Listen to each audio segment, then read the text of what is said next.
Assalamualaikum semua.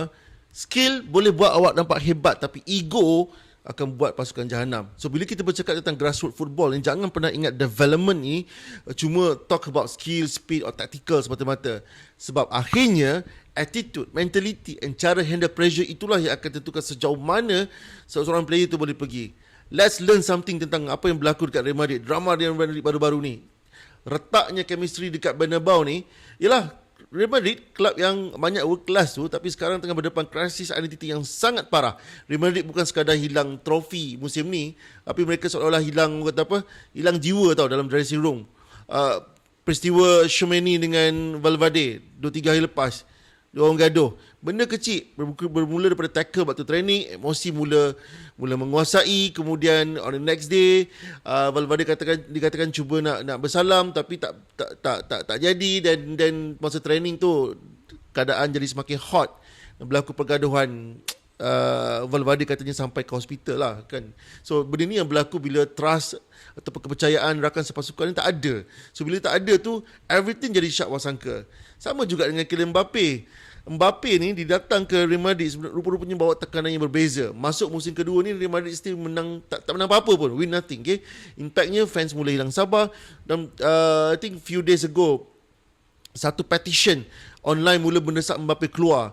Target 200,000 orang je, tapi yang dah sign dah 30 juta tanda tangan. So ini buktikan betapa besarnya jurang di antara bintang dengan realiti di padang bila chemistry tak ada.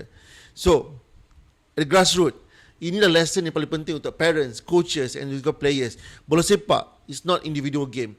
Awak mungkin player yang paling berbakat, tapi kalau awak rosakkan chemistry dalam team, awak sebenarnya sedang rosakkan the whole team tu sendiri.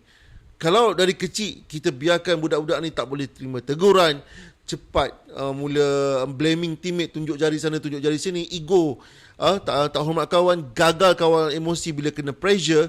So bila mereka naik level lebih tinggi, pressure akan expose semua kelemahan karakter ni.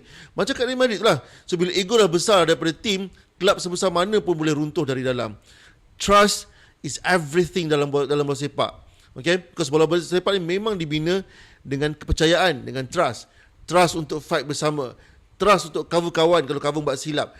Trust untuk stay united waktu susah. Benda ni tak ada bina masa final, tak ada bina waktu tengah game sahaja.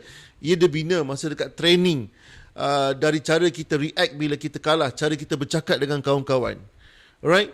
Skill mungkin buat awak nampak hebat, tapi attitude and mentality kuat itulah yang akan buatkan rakan sepasukan sanggup mati bersama tau bila main kat padang tu. So peringkat grassroots, kita kena bentuk jiwa yang besar, bukan sekadar skill yang hebat. Okay? Assalamualaikum.